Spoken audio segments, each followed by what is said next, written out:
They involve the symbols of light and darkness, colors, symbols of nature, cycles of seasons, and so on. Everybody is familiar with the idea of myth. I don't have to tell you. Myths are stories that have come down to us from generations and which we have become a part, or which has become a part of our consciousness. And we refer to them as symbols. Even the characters and the situations become symbols. You have Ramayana, where Ravan is the eternal symbol of evil. So you have a myth. You have myth, Ramayana. In Ramayana you have the myth of Ravan, which has come, these myths are stories that have come down to us from generations, and they become a part of our conscious. As long as we are Indians, we are aware of it. And these myths, they become so embedded in us that sometimes we refer to them as symbols. So Ravan is the eternal symbol of evil. So when you find an evil character, you can associate it with, it's an archetype of the evil. It's an archetype of the Ravan, of Ravan. And you have Ram. Ram is a symbol, eternal symbol of good. If you look at Mahabharata, you have Duryodhan. Duryodhan is a symbol of greed. Shaguni. Shaguni becomes a symbol of cunningness and trickery.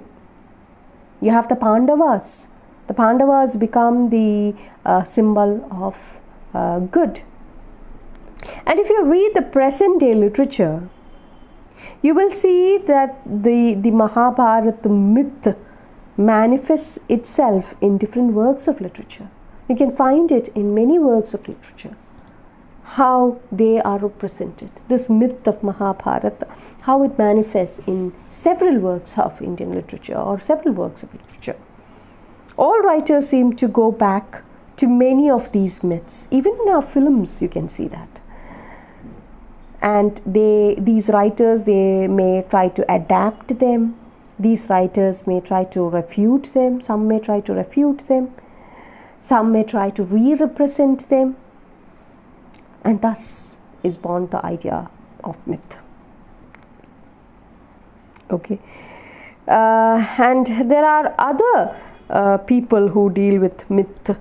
Now, if you look at this from a different angle, there are other people who deal with myths of different religion, of different communities, of nations. And if you try to observe a pattern in them, you will be able to find that they are universal. It's not just the Mahabharata myth. You will also find that it becomes universal. Carl Jung defines myths as follows. Quote, myth are first and foremost psychic phenomena that reveal the nature of the soul, unquote. So the idea of myth, that, as I was talking to you or I told you earlier, is to do with the collective unconscious. So it's all there in us. It is the recurring primordial images of human beings in the myth, and this myth illustrates those primordial images. He says that we carry these archetypes and they are stored in us. In fact, these primordial images manifest without understanding Jung, you cannot understand Fraser. Okay, so we begin with Jung because it is Jung who actually brings in this collective unconscious and the archetypes. Obviously, we'll be doing Jung in psychoanalytical theory also. Anyway, so what are archetypes? Archetypes are universal images and patterns, and they are stored in our individual and collective unconscious. The collective unconscious are shared by a race or a culture. So being a Christian may be in my collective unconscious. That is my part of my brain where all images are stored, I have a lot of archetypes related to Christian philosophy. Me being a Christian, I have a lot of archetypes that are stored in my brain relating to Christian philosophy. And these archetypes could include concepts related to love, concepts related to religion, concepts related to death, birth, life, struggle, survival, and so on. So my collective unconscious has a lot to do. I'm just giving an example. If you are taking the Christian philosophy, me being a Christian will have all these areas of these areas will have a lot to do with my Christian philosophy. Okay, and they are archetypes. These archetypes. And these archetypes exist in my unconscious part of exist in the unconscious part of my mind or my soul or my brain, as Jung puts it. And it is recreated, and it is there in every individual, not just me, in everyone, according to what he or she or to which community or place he or she belongs to. And it is recreated in literature, it is recreated in other forms of art also, in movies, in art, in literature, and so on. Basically, this collective unconscious is part of the human brain, according to Jung. It exists in the subconscious realm of our mind. It has both individual and collective conscience. So individual conscious would be, say, I had a very turbulent, very hostile life or childhood, maybe. Okay, just suppose that I or somebody had a very turbulent, I had a very happy childhood, but yeah, just imagine that somebody had a very turbulent or hostile childhood, and it is repressed. The effect of it is repressed in that person's mind, and it gets stored there, and it gets stored where? In the realm of the subconscious mind. Okay, that is the individual conscience. Okay, likewise, every community, race, nation has what? Has a collective unconscious. That again, which something that the people of that community share, the people of the race share, the people of the nations share. As Indians, marriage, you can say marriage is an archetype. It happens universally, right? It happens in Africa, it happens in Europe, it happens in India, it happens in China, it happens everywhere. So marriage can be considered as an archetype. Yes, and each one is different also. The marriage procedures, the marriage functions are, the traditions are totally different. Everyone has a difference there. Every type is different. But wedding is it has it has a, like Hindu marriage will have a similar collective conscious. When you take Hindu marriages alone, you will have a similarity in its tradition. You will have a similarity in the Jewish marriage. You will have a similarity in Christian marriages. You will have a similarity in the South Indian marriages. You will have a similarity in the North Indian marriages. You will have similarity in the European marriages, and so on. So these are collective unconscious. Okay, so though they are different, there is a collective conscience that everyone in that particular race or community share. So marriage can be considered as an archetype. It happens everywhere. They are all different, but a particular community will share a similar kind of traditions or similar kind of pattern. And if you look at it universally, marriage also is the union of two souls. it is a legal license to be together. So there also you can consider it as a collective unconscious. Clear? Okay. Now we shall also, before we move on to Fraser, let's look at some of the archetypes that Jung concentrates on. Jung concentrates on many archetypes. One is shadow. If you look at shadow, many stories places shadow as an important archetype. Okay. Then you have wise old man. Most stories have wise old men. Innocent child or the child hero. Or you have the archetype of the child, where and one example would be Ambali. Mother figure. Then you have the innocent maiden. Then the anima and the animus. Now that is what may need an explanation. The anima in man and the animus in woman. Anima in man means the feminine element in man, and animus in women means the masculine element in women. You also have other archetypes like trickster, the hero, and so on. Okay, so that's about it with Carl Jung. Now it is based on Jung that the rest of the team starts their work. Now we begin our archetypal criticism based on your textbook.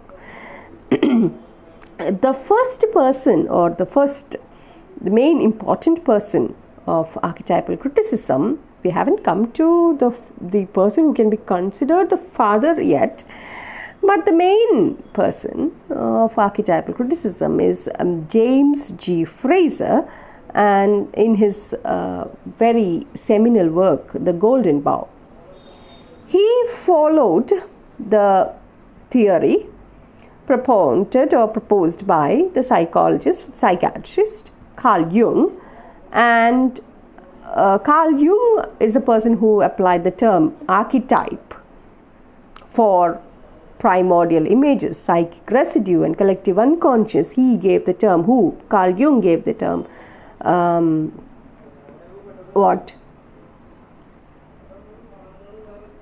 he gave the term archetype. Okay. Now, James Fraser, he presents the concept, he takes a lot, he's influenced by Carl Jung, and he presents the concept of death and rebirth as omnipresent in most cultural mythologies. Here he concentrates on this phenomenon, death and rebirth. Fraser attempted to establish myths as a manifestation of natural vegetation cycle, that is, death as final harvest and rebirth as spring. So the natural vegetation, using the natural vegetation circle, he attempted to bring out these concepts, the concept of death and rebirth, using this vegetation circle, the natural vegetation circle. He gives the example of Christ, his crucifixion, as the sacrifice of the hero, and his death as the final harvest, and the resurrection as rebirth or spring. So even this, according to him, has its primitive origin, as even this results from the natural cycle of death and recreation, it seems. So Fraser focused mostly on the materiality of myth, whereas Carl Jung focused on the myths on the unconscious, and Fraser focused on the materiality of myths. So it was a culturally elaborated representation of the contents of the deepest recess of human psyche, the world of archetypes. The deepest recess means the shared part of the unconscious. That is okay. Now we'll start with Mort Botkin. Botkin was one of the first scholars to apply Jung's ideas to literature. But she differs from Jung. She rejects the notion that archetypes are stamped upon the physical organisms, or that is inherited in the structure of the brain. She rejects that idea which Jung suggests. According to her, they are persistent cultural symbols that are passed down through generations, through folklores, myths and literature. So Jung said that they were part of the unconscious, but Botkin, she rejects and says that it is passed down by generations. She has used the archetypal pattern to refer to something that lives within us, which is a source and medium of the effective presentation of an ancient theme. The practitioners of various modes of archetypal criticism, besides Botkin and Northrop Frye, were G. Wilson Knight, Robert Graves, Philip Wilkwright, Richard Chase, Leslie Fielder, and Joseph Campbell. However, it was Frye or Northrop Frye, he was a Canadian literary critic, and his seminal work, Anatomy of Criticism, that theorized the archetypes in pure literary terms, ignoring anthropology and the unconscious. He differs from that of Jung and Fraser. Frye develops the function and effects of archetypes. He makes clear that literature or literary archetypes play an essential role in refashioning the material universe into an alternative verbal universe that is humanly intelligible and viable, because it is adapted to essential human needs and concern. Now, the one reason why we consider Northrop Frye, he has theorized the archetypes in his work Anatomy of Criticism, and makes it more convincing than basing it with anthropology and science. Of course, he does. It is a part of it, but he gives a more clear-cut definition of it. For Frye, each literary narrative is an order of words, plot, arguments embedded in literary pieces with unique artistry. He divided literature into two parts or two categories: comedic and tragic. Now, comedic can be further divided into comedy and romance, and tragic is divided into tragedy and satire. All these four genres of literature can be linked with four seasons, and they will be the archetypes. Spring season represents comedy, summer season represents romance, autumn tragedy, winter is satire. Also note that satire and irony to Frye is the same, the one and the same. To Northrop Frye, satire and irony means the same. In all this, you will find a progress of character going on. Example, the novel starts with summer, the birth of the hero. It's symbolic. And then you have autumn, the movement towards the defeat or death of the hero, the challenges that he faces. And winter, in winter, the hero is absent. The spring season, you have the rebirth of the hero. It is also the defeat of winter, or the defeat of darkness, or defeat of death. And he also divides, or the concepts Northrop Frye has also given us 5 spheres. According to him, he divides the archetype into 5 spheres. There are 5 spheres in archetypes, and they are human, animal, vegetation, mineral, and water. Now, I did tell you that they had divided, or he had divided literature into 2 categories, comedic and tragic, right? So, according to him, there are symbols in these spheres, in these categories also. Human category can be divided into comedic and tragic. Under comedic, you will have, in human world, you will have wish fulfilling. There everybody is happy. Whatever you wish, you get that. And that is the comedic human world. In contrast to the comedic human world, you have the tragic human world sphere. Again, in animal sphere, can be divided into comedic and tragic. In animal sphere, the comedic genre are pastorals. They represent the meek, innocent, docile characters. Like, for instance, the sheep. They are meek, innocent characters. Whereas animals in the tragic world are predatory. They are hunters. They are wild, like wolves, tiger, lion, and so on. And you have vegetation. Next, you have vegetation.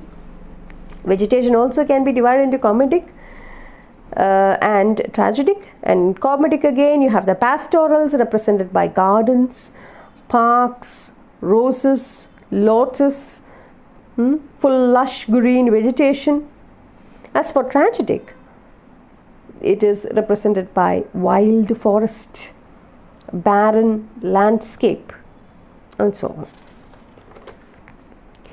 Next, the world, again, the next sphere is that of minerals.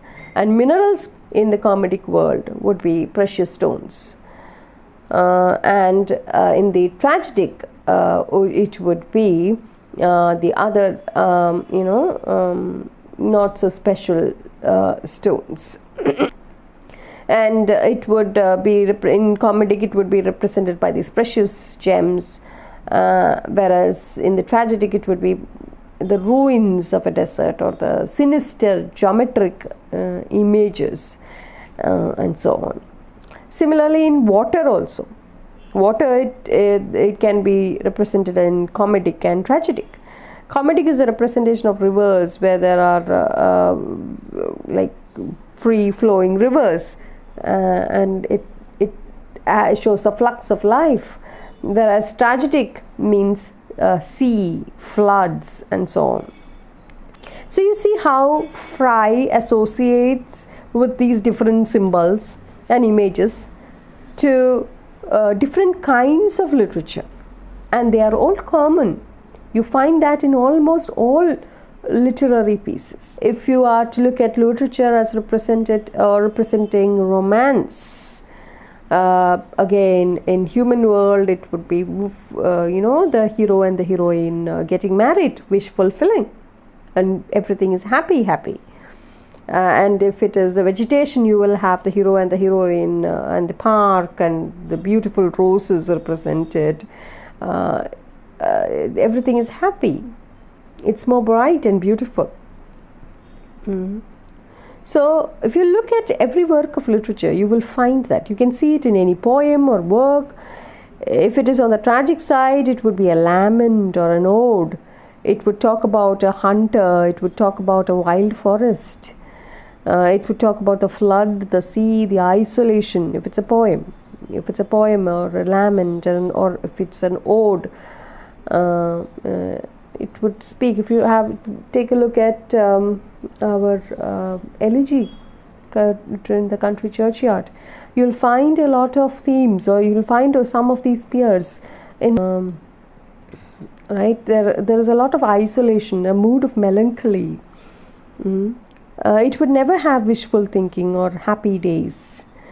So Fry states that literature is the object to the science of criticism as life is to biology. Fry states that literature is the object to the science of criticism as life is to biology.